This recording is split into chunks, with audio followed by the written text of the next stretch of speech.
En 30 minutos, MF Economía e Inversiones y Radio 1000 te traen los principales temas económicos del mundo y de Paraguay con Economía a 1000.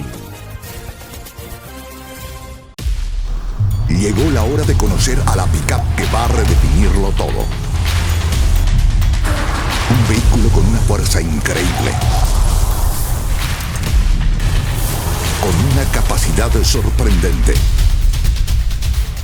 con tecnología nunca vista en el segmento.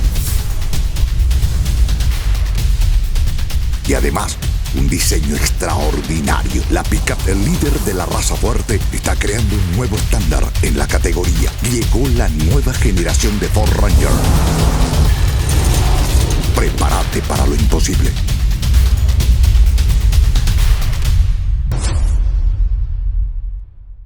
En Economía al Oído, Manuel Ferreira analiza los temas que marcan la economía global, regional y de Paraguay, con una mirada crítica y enfoque claro. Y si buscas noticias y voces claves del ámbito económico nacional, escucha también el podcast Economía a 1000, el espacio de entrevistas y actualidad. Dos miradas, una misma fuente. MF Economía e Inversiones.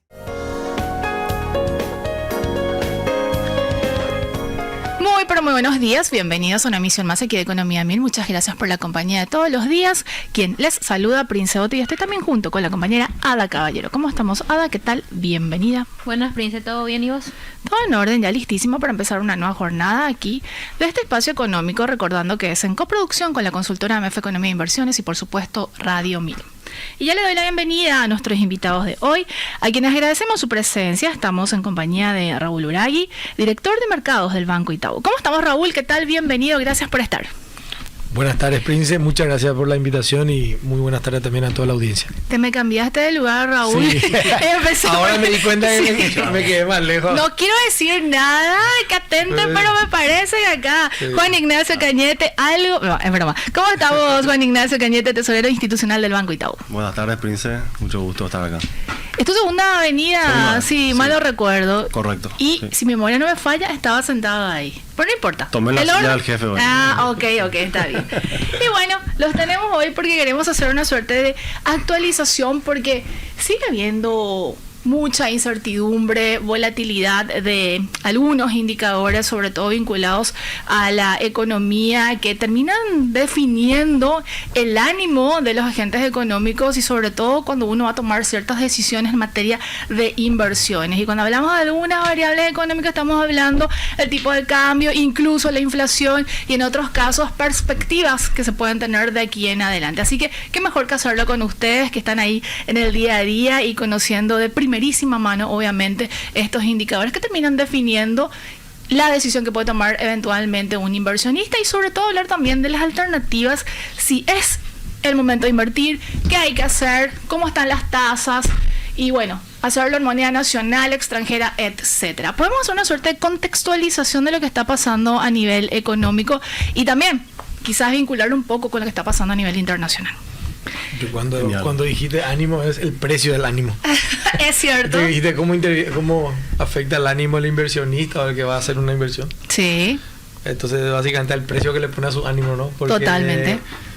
Dando un poco de contexto a lo que mencionaste recién, justo me agarraste mirando el Copiatini y estábamos viendo un poco el tema de las tasas FED, porque hay un contexto internacional basado en tasa dólar y todo lo que acontece en el conflicto, no ya guerra, sino conflicto de Medio Oriente, sí, ¿no? Y lo impacto que tiene eso, ¿no?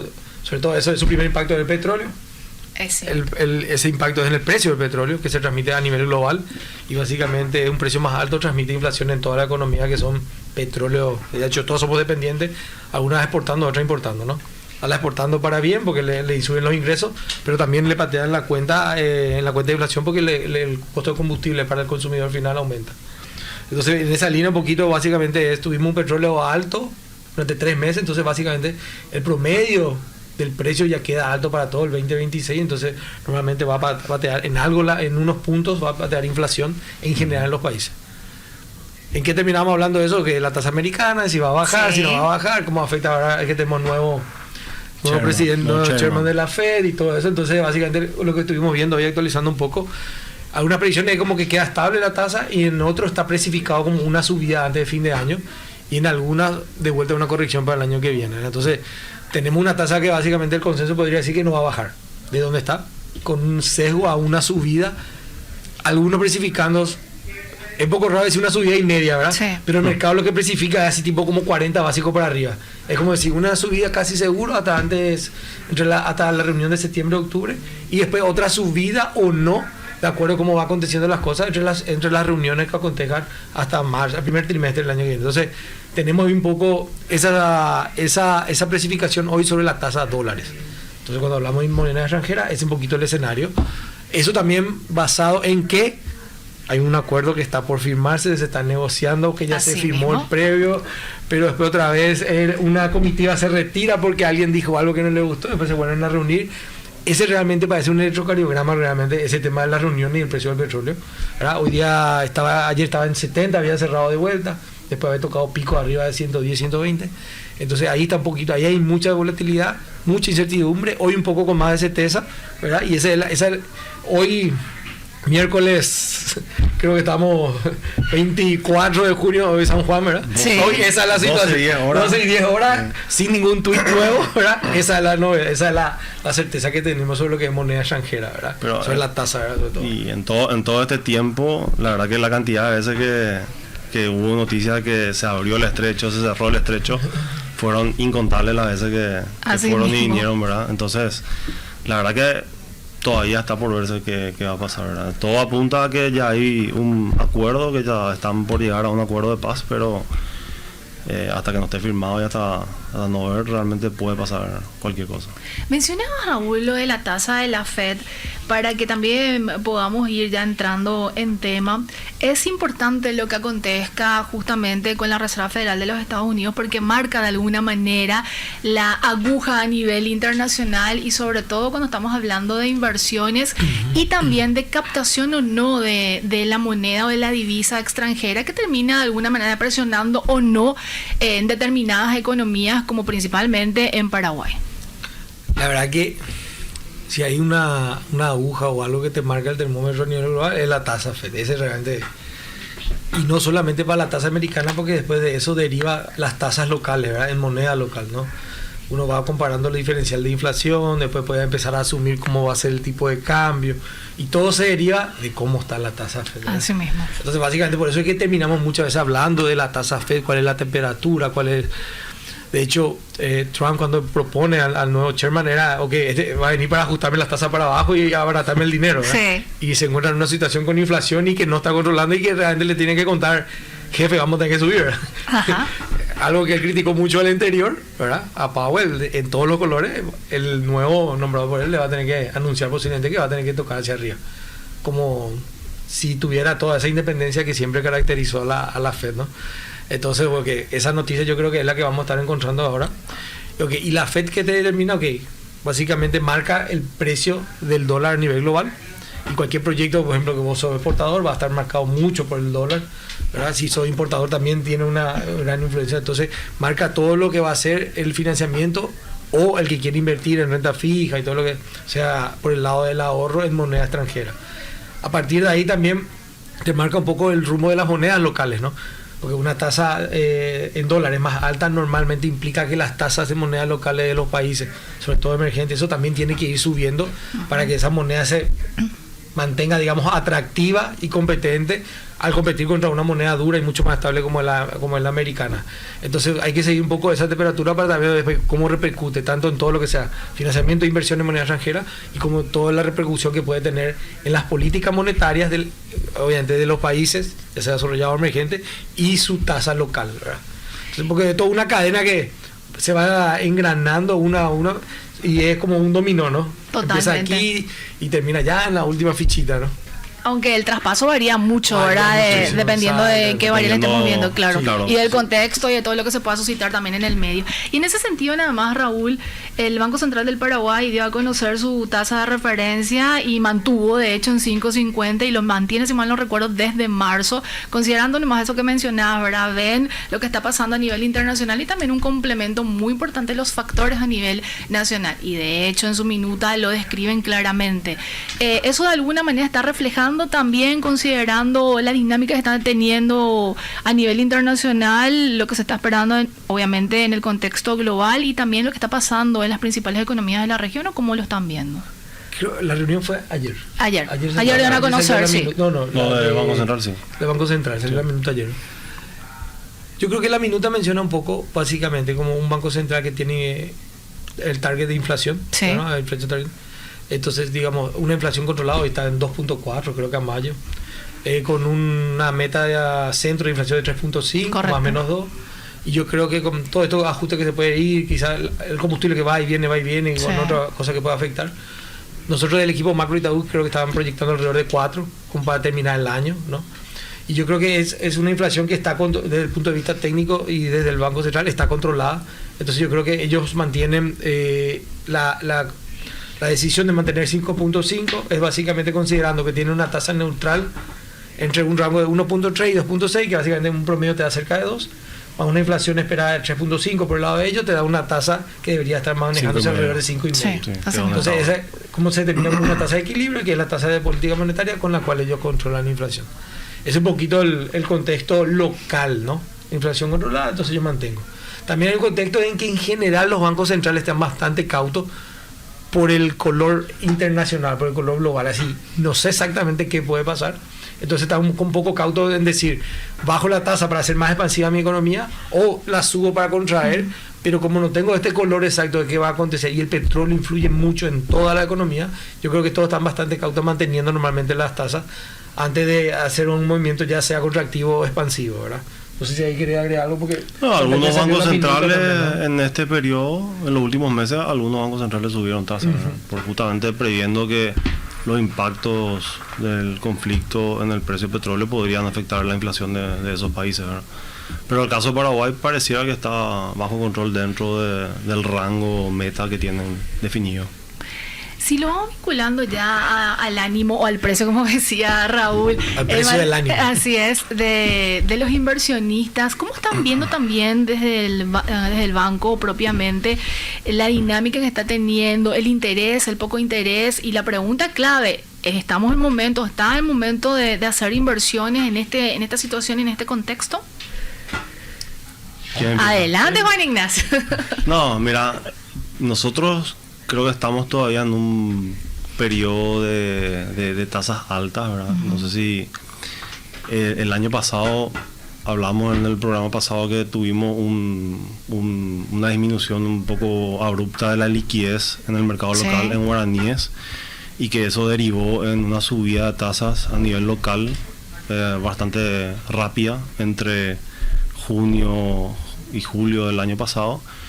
Y la verdad que esos niveles de tasas se mantuvieron altos, es decir, bajaron un poco de niveles de 2 dígitos, bajaron para 1 dígito nuevamente, pero no volvimos al nivel que observamos antes de préstamos, por ejemplo, en torno a 7-8% para corto plazo en guaraníes. Y bueno, en ese momento las tasas pasivas, las tasas que pagaban los bancos estaban también ahí en torno al 6-7% para los depósitos a plazo, normalmente entre 180 días a un año, ¿verdad?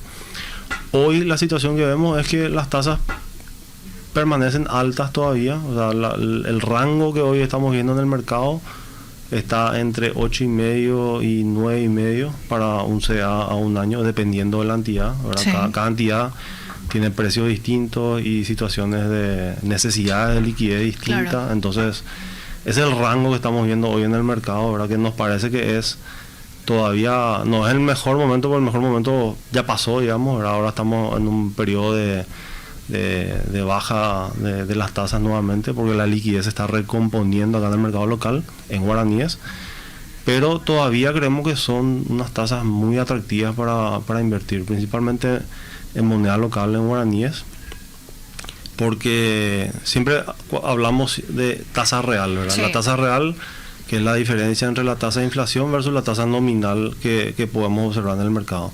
Entonces, teniendo una predicción de una inflación de 3.5% o 4%, tener la oportunidad de invertir en un CA o en un bono financiero a tasas del 9%, parece hacer todo sentido, ¿verdad? Porque estás recibiendo una tasa real de 5%, ¿verdad? Que supera bastante ampliamente a la tasa de inflación, ¿verdad? Por eso creemos que parece ser un buen momento todavía para invertir, ¿verdad? Pero recalcando que la tendencia que estamos viendo en el mercado de la tasa es un poquito a la baja, ¿verdad? A medida que la liquidez se va recomponiendo, es natural, o lo que esperamos es que la tasa vaya disminuyendo gradualmente.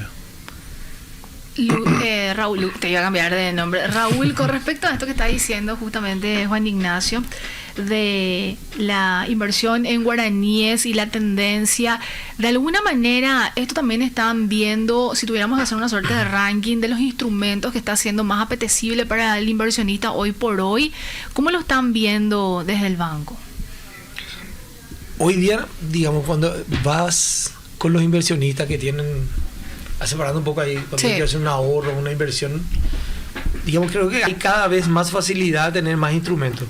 Obviamente dentro de un mercado que todavía se está sofisticando a poco, ¿no? Yo creo que hoy cuando uno va a un banco, la principal herramienta que tiene son los certificados de depósito de ahorro, que justamente es el papel, uno de los papeles, digamos, más negociados y que es más fácil de emitir y conseguir, ¿no? Y que tiene las tasas que mencionó Juan Ignacio. Pero también es cada vez más fácil para el inversionista que quiera ahorrar acceder a bonos, ya sea bonos financieros, bonos subordinados, bonos corporativos de diferentes corporaciones o empresas que van emitiendo. Entonces yo creo que uno va esto casi todo es renta fija siempre, ¿no? Digamos, a tasa fija. Son rentas que ya tienen un cupón de pago y eso va cumpliendo a lo largo de cierto plazo. Entonces el inversionista va accediendo a estos diferentes instrumentos, ya sea hoy con un banco o una casa de bolsa donde puede tener acceso a estos bonos, ¿verdad? También se está desarrollando en un mercado un poquito más para corto plazo los fondos mutuos, que son básicamente fondos que ofrecen una liquidez muchas veces inmediata o más un día o las 48 horas, dependiendo del tipo de fondo, donde uno puede invertir de monto bastante pequeño, puede ir teniendo como una cuentita de ahorro con unos intereses bastante interesantes, ya sean moneda local o moneda extranjera, donde puede ir ahorrando. Entonces, esa es un poquito la gama que hoy va encontrando el inversionista.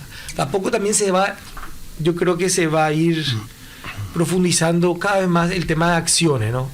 Hoy no hay muchas empresas que tienen las acciones abiertas cotizando, pero hoy un paso importante fue que uno de los bancos, a través de la CAVAPI, desmaterializó todas sus acciones. Entonces eso lo va a hacer también más transable. Entonces, a medida que ese camino se vaya desarrollando, también podemos tener un mercado de acciones también más transable, a medida también que las empresas se abran. Las acciones tienen que estar abiertas para poder transar.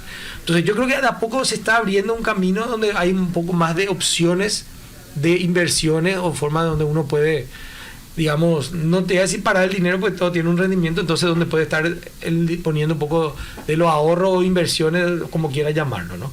Eso es el mercado local, ¿no? Sí. Y especialmente el mercado internacional ya tiene su sofisticación con el tiempo, donde tiene uno acceso a, ya sea fondos, acciones, renta fija, miles de productos que están ahí, digamos, cada vez más accesibles, ¿verdad? Porque siempre fue un tema de cómo accedemos a ese mercado. Es cierto. Hoy día hay cada vez más opciones. Pero lo que es el mercado local, yo creo que se está de a poco cada vez sofisticando más y también haciendo más fácil al inversor tener acceso a eso. Antes era como un poco más complicado, tenía que ser más sofisticado o tenía que tener un ticket mínimo muy grande. No, hoy yo creo que uno de 500.000, 1 millón de guaraníes, puede ya empezar a tener una cuenta, puede tener un ahorro en un fondo mutuo, y después a partir de ciertos cortes ya puede tener acceso a bonos, entonces ir armando su portafolio con el tiempo, ¿no? Y creo que también termina siendo clave que el inversionista está más informado, ¿verdad? Y eso que agregando nomás lo que dice Raúl, se va sofisticando, entonces evidentemente ya sabe hacia dónde apuntar, y el acompañamiento de las entidades financieras en su conjunto también termina siendo un punto central, porque obviamente cuando un inversionista dice, yo tengo este dinero y necesito hacerlo trabajar y generar renta, entonces eso que se abre la posibilidad de varios instrumentos para el apetito y bueno, también la necesidad que tiene cada inversionista en ese sentido. Y quiero también preguntar, ¿atracción de capital extranjero se está presentando para Paraguay en estas condiciones de escenario cambiario? ¿Cómo lo están viendo también? ¿Y qué alternativas existe para el inversionista extranjero? El escenario cambiario. Sí, el tipo de cambio, una apreciación del guaraní, atracción por la moneda nacional, ¿cómo están? Las tasas de monedas locales yo creo que están digamos, en un buen equilibrio, están bastante atractivas porque uno compara, en comparación, vamos a tomar una tasa de un año, comparando 9 contra 5, ¿no? 5 monedas extranjeras, quizás 9 monedas local, tenemos 4% de diferencia. Y ahí lo que tenés que tener en cuenta es, yo espero una devaluación del 4% o no. Ese es básicamente el cálculo rápido, ¿no? Yo creo que el guaraní tiene un buen historial, algo bastante apreciado en los últimos 12 meses, porque cuando vos mirás una ventana 11 meses, 12 meses, 25% de apreciación es muchísimo para cualquier moneda, incluyendo la nuestra. Entonces hay que, esto va a bajar más o tiene que hacer una corrección para arriba, y ahí es donde tienen que empezar un poco a medir las temperaturas o las expectativas. Claro. ¿Sí? Porque yo creo que esto está muy apreciado, hay que ver un poco el conflicto de Irán. La tasa FED va a subir, si la tasa FED sube, quiere decir que el dólar se vuelve más fuerte, quiere decir tasas en americanas, en moneda extranjera más fuerte, entonces normalmente vos podrías tener una expectativa de que tu tasa local también suba. Hay que meter todo eso en la licuadora. Totalmente. Y empezar a quitar conclusiones. Sí. De acuerdo a los escenarios, la expectativa que cada uno tiene, ¿no? Sí. Yo creo que en moneda local sigue siendo bastante atractivo, justamente ahora con nosotros que básicamente tradeamos o comerciamos bastante los bonos de afuera en moneda local nuestro. Antes del conflicto en moneda local, los soberanos. Sí. Antes del conflicto con Irán estaba bastante movido, había mucha demanda, mucho movimiento. Con el conflicto paró un poco todo. Eso a nivel, no solo Paraguay, sino que el mercado emergente paró bastante.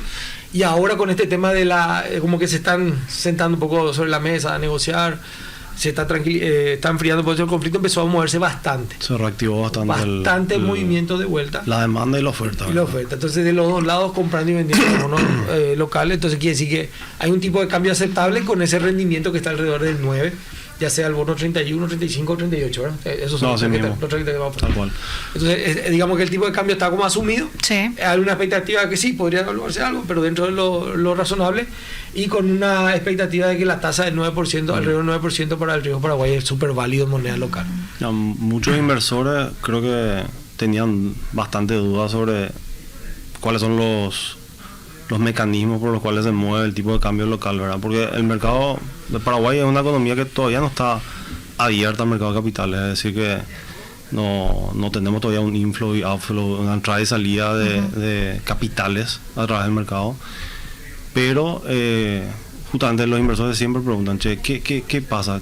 ¿Cómo se determina el tipo de cambio en la economía local? Ahí le explicamos bastante cuáles son los factores, que son en su mayoría internos.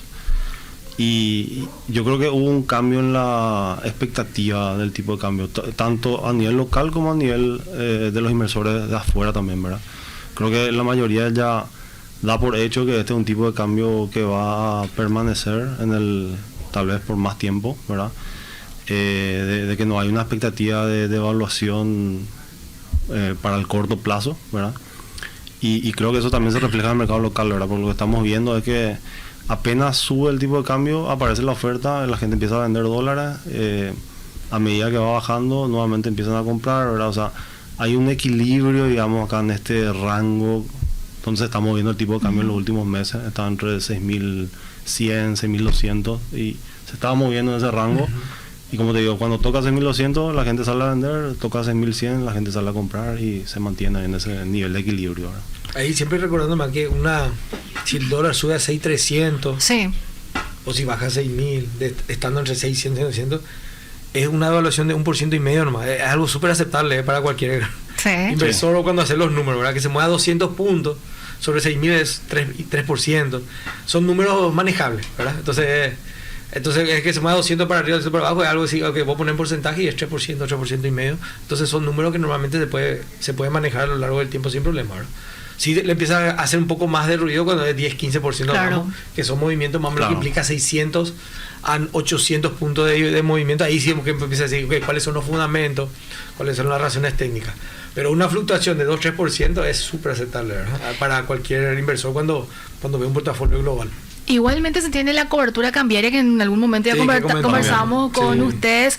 Esa dinámica que habíamos conversado hace como 1 mes y medio atrás, 2 meses, ¿se mantiene en materia de comportamiento o una variación?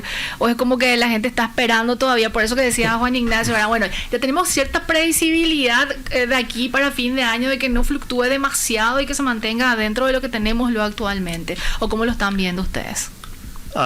Yo creo que con lo que pasó a finales del año pasado y principio de este año, con la apreciación tan fuerte que tuvo el guaraní, realmente, digamos, la gente aprendió, o muchos se dieron cuenta de que hay un riesgo, ¿verdad? Y que ese riesgo conviene que sea administrado, que sea cubierto, en vez de correr el riesgo, ¿verdad? Claro. Porque si bien acá podemos hablar y decir, mira, las perspectivas hoy son estas, ¿verdad? Pero nadie tiene la bola de cristal. Totalmente. Ojalá supiéramos porque dónde va a estar el central se le ocurra hacer algún cambio. Y, sí. O el central o cualquier... Es más predecible, la verdad. Lo que conté afuera creo que es así como... No, las decisiones, un comentario, totalmente, o alguien que va de aquí para allá, cambia el tablero, cambia todo el tablero, no, cualquier decisión de inversión, de vuelta, la fichita, ¿verdad? Sí, cualquier decisión de inversión, ahora hay mucho ruido de empresas que están viniendo a instalarse en Paraguay, o sea, todo eso finalmente te puede impactar también el tipo de cambio, porque finalmente son monedas extranjeras que está ingresando, que se está invirtiendo en el país, ya sea en el sector real o en el mercado de capitales. Entonces todo ese tipo de decisiones finalmente te termina impactando el tipo de cambio, ¿verdad? Entonces, para bien o para mal, ¿verdad? Cuando tenés ingresos, te tiende a apreciar la moneda, tiende a bajar el tipo de cambio, pero cuando el inversor quiere salir, tiende a subir también rápidamente. Entonces, básicamente sería por ahí el mecanismo de transmisión. Ahí agregando, yo creo que hay más conciencia de la fluctuación que puede haber en un tipo de cambio, pero yo creo que se necesita un mayor uso de las herramientas para hacer un más predecible. No voy a decir el tipo de cambio, sino tu flujo. Así es. ¿Verdad? Porque lo el tipo de cambio va a quedar imprevisible, pero tu flujo va a quedar cierto. Claro. ¿Verdad? Vos vas a ir trabando los tipos de cambio, ya sea para tu importación o exportación. Pero o sea, yo creo que se necesita hacer mucho más uso todavía de esa herramienta, sobre todo para... Esta vez le tocó a los exportadores, que digamos le golpea un poco más la bajada, pero también le puede tocar al importador en el momento de subir, ¿verdad? Pero respondiendo a tu pregunta original, realmente nosotros vemos que todavía persiste una mayor dinámica en el mercado forward. O sea, hay muchas empresas que siguen operando forward, ahora ya empresas que no hacían cobertura hoy ya lo hacen, y cada vez estamos en conversación con más y más empresas que quieren entender cómo funciona el producto, que quieren empezar a hacer cobertura porque ven un riesgo, ¿verdad? La idea dentro de todo con este producto es, como decimos, no adivinar dónde va a estar el tipo de cambio, sino hacer una gestión de un riesgo financiero dentro de la empresa, ¿no? Y darle cierta previsibilidad, como decía Raúl. Sí. ¿Esto está limitado solamente a las empresas o también a las personas? Creo que fue una pregunta que les hice en algún momento a modo de remarcar también esto. Las personas físicas también son elegibles para usar el instrumento. ¿Y lo están usando, están conociendo más también o es como un poco más...? Y normalmente la mayoría se cierra a nombre de empresas, ¿no? Pero uno puede ser también una unipersonal. Por ejemplo, los productores muchas veces están a nombre de título personal, y puede ser totalmente aplicable también para la persona física sin ninguna restricción. Regulatoriamente está todo habilitado. Y en materia de empresas está abierto para todo tipo de sectores. Todo tipo de sector también. Correcto. Todo tipo de sector, así mismo.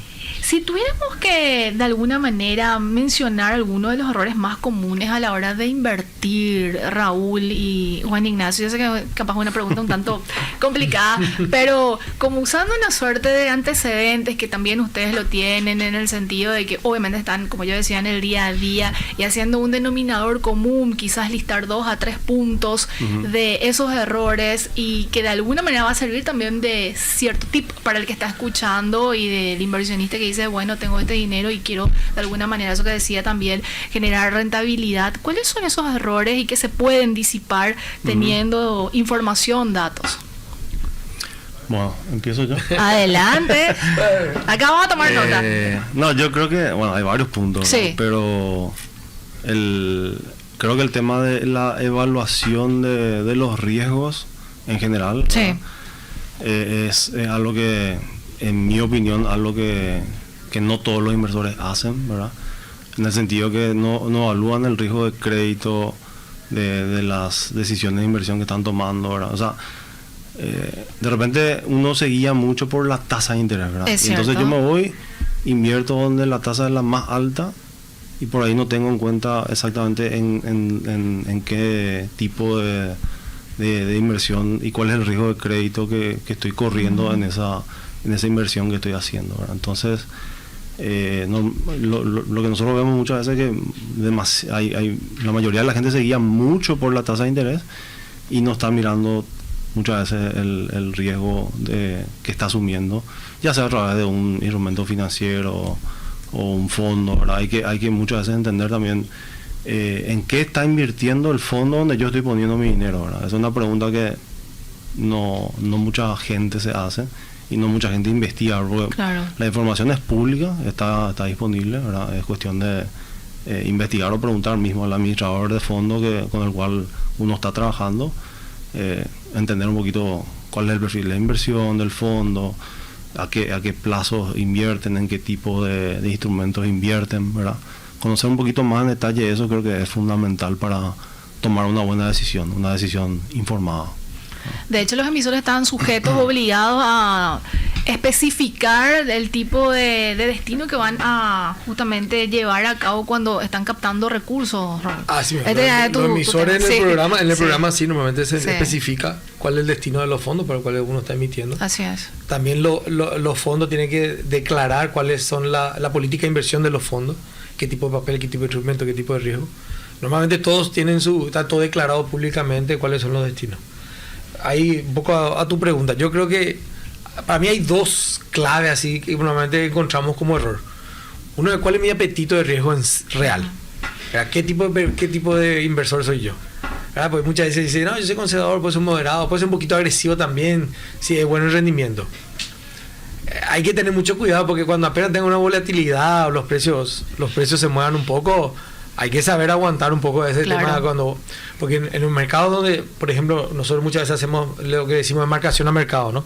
Algo que está al 9, ¿verdad? Cuando uno le hace una actualización de precios y esos papeles hoy se emitieran de vuelta o hoy yo los vendiera, si el precio fuera 10 o 11, ese 100 que yo invertí vale 90 nomás. Entonces, pero son por situación de mercado. Claro. O si está para bien, ese 100 vale 110. Pero uno tiene que saber un poco si está dispuesto a correr ese tipo de riesgo en actualizaciones de precio y todo eso, de acuerdo a en qué tipo de inversión está haciendo. Entonces, yo creo que uno de los grandes errores, uno tiene que ser súper consciente de cuál es su apetito de riesgo y qué está dispuesto a aguantar. Porque normalmente lo que pasa es que cuando algo que vale 9%, que era el 100 que invertí, y hay una volatilidad en el mercado, como ocurrió por ejemplo con el conflicto de Irán, que muchos precios subieron, y así que piden más tasa, claro, los precios bajan realmente. Piden más tasa, entonces un papel que yo quiero liquidar, realmente el 100 que invertí vale 90 más allá. Si yo entro en cierta desesperación y digo, no, puedo perder más y salís, uno reconoce la pérdida al momento, siendo que son inversiones de largo plazo, que hay que esperar que eso se estabilice y todo eso. Entonces, una de las cosas que yo siempre más encuentro como error es que uno tiene que ser muy sincero con el tipo de apetito que puede aguantar o que está dispuesto a aguantar, ¿verdad? Y desde el Banco Itaú imagino que hacen también todo este acompañamiento. Se hace todo lo que se hace es el perfil del inversor.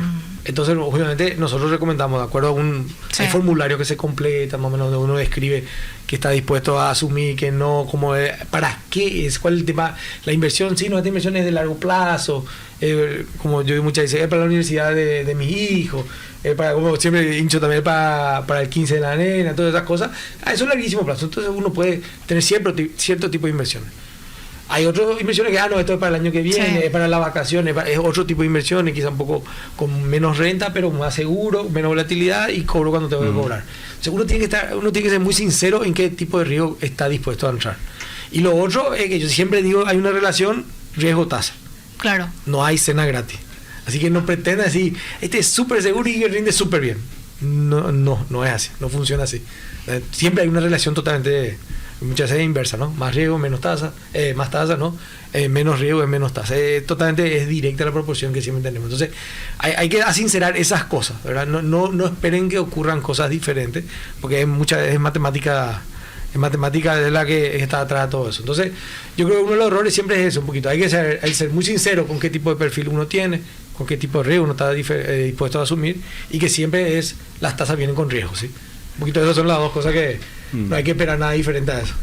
Me quedan como 2 minutos aproximadamente y 40 llegamos así de flash. Y consultas obviamente quedan ahí en el tintero, pero vamos a tenerlos también nuevamente en otro capítulo aquí en Economía 1000. Si tuviéramos que hacer una suerte de reflexiones finales, lo que se espera de aquí en adelante, muy difícil porque no se tiene la bola de cristal, ustedes ya lo decían de hecho al inicio, pero a modo de remarcar justamente esta conversación, sugerencias para el que está escuchando, que es inversionista, hay que estar atentos a estas variables, seguir muy de cerca. ¿Qué podrían decirlo a modo de redondear justamente esta entrevista, Juan Ignacio Raúl? Yo recomendaría que uno tiene que tener claro cuál es, bueno, eso que comentar recién el perfil, está todo eso, pero uno es ¿para qué invierte? ¿Cuál es el destino de esa inversión? ¿Cuál es el plazo que es esa inversión? Tener súper claro cuál es el propósito para luego determinar cuál es la mejor opción. Sí. No ir por la mejor opción y mi propósito es otro, sino que uno tiene que tener un propósito bien claro todo, entonces ahí va eligiendo qué herramienta, qué instrumento, cuál es lo que mejor se adecua a ese propósito. La mejor opción varía de persona en persona, ¿verdad? Porque cada uno es distinto y tiene objetivos distintos. Entonces, conociendo ese apetito a riesgo y el objetivo de la inversión, cada uno o un asesor va a poder determinar, va a poder aconsejar cuál es el tipo de inversión más adecuado a su perfil y a su objetivo, ¿verdad? O sea, hay como un plazo determinado, un promedio en el que uno puede desde el banco puntualmente decirle, bueno, este es tu perfil y nosotros te recomendamos, sugerimos que inviertas en este tipo de instrumentos, o no hay como un plazo promedio. Un plazo mágico no hay. De vuelta, como te digo, yo creo que es mucho de acuerdo a cuál es tu objetivo, ¿verdad? Yo, por ejemplo, personalmente puedo tener un ahorro, una inversión a corto plazo que estoy planeando para un viaje en corto tiempo. Tengo otro objetivo que es muy diferente, es para mi retiro, para jubilarme ya. Te falta muchísimo todavía. Falta mucho, pero uno va planeando. Entonces yo puedo invertir en título de larga renta, tiene que ser súper seguro, porque no puedo correr un riesgo de quedarme sin jubilación en 15, 20 años, porque ahí no hay vuelta de empezar a juntar de vuelta. Entonces ahí tiene que ser súper conservador. Posiblemente en inversiones decir, acá yo puedo invertir esta plata, puedo invertir en algo más volátil que me traiga mucho retorno o grandes pérdidas, pero bien limitado, porque es lo que yo tengo. Entonces uno va eligiendo, por ejemplo, para un retiro va a ser largo plazo. Posiblemente va a invertir en títulos de 10, 15 años a largo plazo, súper seguro, con muy buena calificación crediticia. Para el corto plazo yo puedo ir, por ejemplo, por acciones que tienen valorizaciones súper altas, ¿verdad? Hay empresas que te valen el doble en 6 meses. Hoy hay muchas taradas, muchos temas de tecnología que obviamente también valen la mitad después de 6 meses. Entonces uno tiene ese tipo de riesgo en cortísimo plazo. Entonces uno va decidiendo, te voy por acciones, te puede ir por fondos de pensiones de largo plazo, te puede ir por fondos de corto. Entonces uno va decidiendo de acuerdo de vuelta al objetivo que da. Entonces en ese perfil uno va definiendo qué tipo de inversión quiere tener, y ahí es donde un asesor puede aconsejar qué tipo de portafolio armar. Pero viste que varía mucho, ¿verdad? Te puede ir de muy cortísimo plazo a muy largo plazo de acuerdo al objetivo. Y sobre eso nomás, Raúl, también depende mucho de si se hace esto de manera digital, virtual, o tiene que hacerlo presencial, o eso como... El formulario puede ser digital, puede ser físico, ¿verdad? Pero un buen asesoramiento no hay nada mejor que hacerlo personal con un asesor, ¿verdad? Yo creo que eso... que un portafolio bien construido, obviamente hay que tener mucha información para ahí. Ahora, algo básico que hay que empezar puede ser una cuentita pequeña en un fondo mutuo. Uno puede hacerlo digital y arrancar y ir construyendo sus primeros ahorros. Ahora, cuando empezamos a hablar de un portafolio o de algo planeado a más largo plazo, ahí hay cosas, ya ciertos ingredientes que se necesita ir hablando para ver cuál, porque ahí empiezan a haber más opciones. Entonces cuando empieza a haber más opciones, ahí ya sí hay que empezar un poco a ver cuál es el objetivo, cuál es el retorno esperado, qué tipo de apetito de riesgo tiene. Entonces entran otros ingredientes en la ensalada, como le digo, muy diferente al empezar a ahorrar en el corto plazo. Separo esto, entonces cuando uno arma un portafolio ya hay un poco más de ingredientes. En lo corto y en lo sencillo yo creo que uno puede hacerlo digital, y obviamente de vuelta, con todas las descripciones que uno va viendo, informándose. Hoy yo creo que estamos más informados también porque hay más información también. Es cierto. Justamente hace rato me dejaste picando, los inversores están más informados, sí, pero porque hay también mucha más información. Mismo los reguladores también exigen que se ofrezca más información. Entonces yo creo que ahí de los dos lados hay más información y mejores informados, ¿no? Señores, un gusto tenerlos en este espacio, que tengan un excelente día. Nos reencontramos próximamente con otros temas, ¿cierto? Seguro que sí. Esperemos que no haya shocks más que se sumen al escenario. Esperemos que esté un poco más tranquilo de aquí a unas semanas, ¿no? Esperemos. Que tengan un excelente miércoles. Muchas gracias por la invitación y que tengan muy buenas tardes a todos. Gracias. Estuvimos con Raúl Uray, director de mercados, y Juan Ignacio Cañete, tesorero institucional del Banco Itaú. Es momento de compartir nuestra frase cifra del día. ¿Qué tenemos? El empresario invierte una ficha en Paraguay para evaluar su desempeño en plusvalía o renta. La plusvalía no se mide solamente por lo que se valoriza la propiedad año a año, que puede estar en el orden de 20%, sino también por la postventa, acompañar los proyectos y no desprenderse del edificio, comentaron Esteban Márquez y Enrique González, director general y gerente comercial del Grupo Inarco. Si te interesa descubrir más detalles, puedes escuchar el podcast completo en Spotify, buscar en el perfil de Economía 1000 y mantenerte al tanto de todo.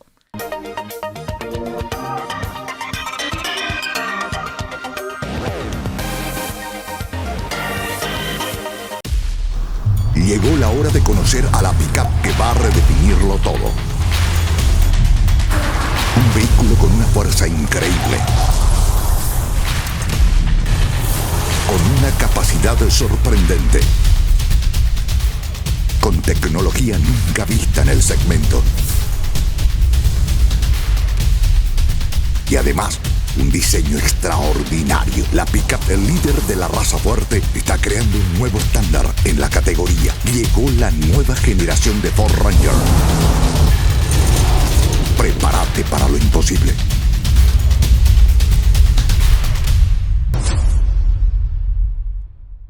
En Economía al Oído, Manuel Ferreira analiza los temas que marcan la economía global, regional y de Paraguay, con una mirada crítica y enfoque claro. Y si buscas noticias y voces claves del ámbito económico nacional, escucha también el podcast Economía 1000, el espacio de entrevistas y actualidad. Dos miradas, una misma fuente. MF Economía e Inversiones.